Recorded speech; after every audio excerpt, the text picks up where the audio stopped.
afraid of little old Taylor Swift fans? Anybody? Well, magazine writers, for one, Paste magazine published a biting critique of Taylor's Tortured Poets department, but due to threats of violence they received in a previous review, the writer remains anonymous.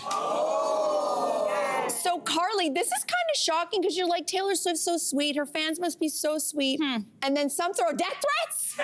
What's going on? So is this a good move by the magazine? I don't think it is. I think that you should say it with your whole chest.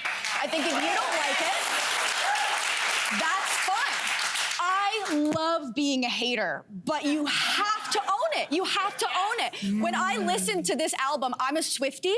It's not for me. Swifties, do not dox me, please.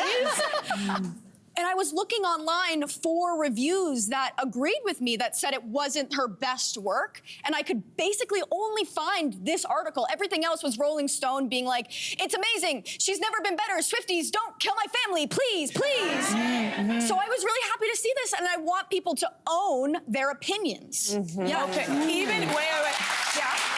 Okay, I agree with you, but I come from a time where you could have an opinion that wasn't popular and you didn't have to worry about your safety or your family's safety, but we're not in that time anymore.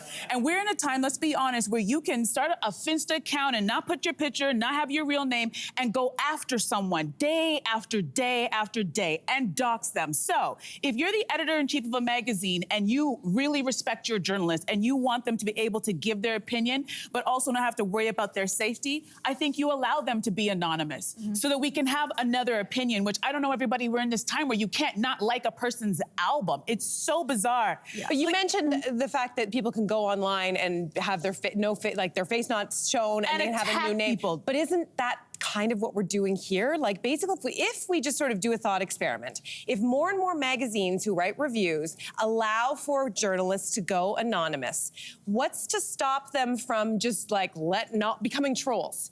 Becoming trolls on the internet. Because they have journalistic ethics. But they don't have a name to stand behind it. It could be also AI. Like, we're supposed to be protecting writers' identities and jobs going forward, not handing them off to the AI bots. I have more faith in journalists, maybe, and maybe that's why. Maybe I'm just living in a dream world. But I think that if you want a healthy democracy, then someone should be able to have an opposing opinion and not feel like their life is in danger. However, it's true. But in 2024, something has shifted, and we have talked on the show before about toxic fandom. There is a fan base for almost any artist out there, and if you say anything negative, like anything, you actually have to now get security guards for your kids to go to school? I mean, something has gone off kilter. What I will say in this case, and maybe it's just me coming from the journalism side, is this writer, even though it is a scathing critique of the album, and he basically says it's not her best work, like, let's be honest, this person actually knows what they're talking about, is probably a very big fan, is very knowledgeable on Taylor Swift. It's not like a nobody who just says, well, I just have an opinion. There is still a difference between an opinion and an educated opinion. Someone who's done some research. But so how do we answer this question that we started with? Like, is it okay that they left this anonymous? Is this a scary trend going forward? Or should the person have taken the risk of putting their name out there and run the risk of getting death threats? I think the reason why they should have left the name off is because everyone in that newsroom at that magazine, this is not an anonymous person. Everybody at that magazine knows who this is. This is not an anonymous person. Well, I'm sorry, now is criticizing Taylor Swift the equivalent of like criticizing the Catholic Church in the 1600s? Like, well, that's what it feels like. I agree. We can't get to this point where we allow a 13-year-old behind an Instagram account running the way that we do journalism and running somebody's life. We need to allow criticism, and if Taylor Swift is an artist, and I believe she is, she should welcome that criticism because that's what artists do. Okay, that's a great point.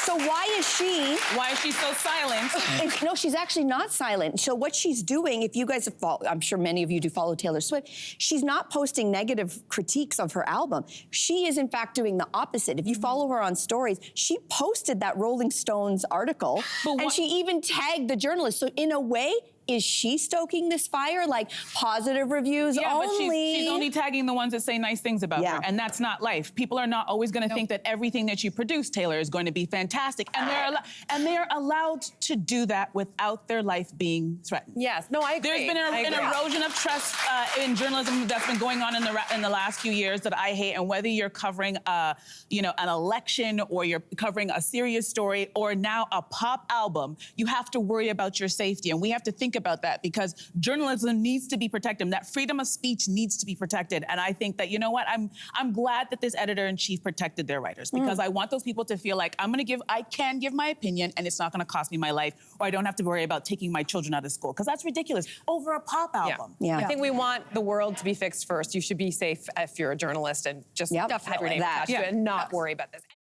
Hey there, what did you think? Drop your comments below and join the conversation. And don't forget to like and subscribe so you can find more on everything from food and fashion to pop culture and current events. See you soon.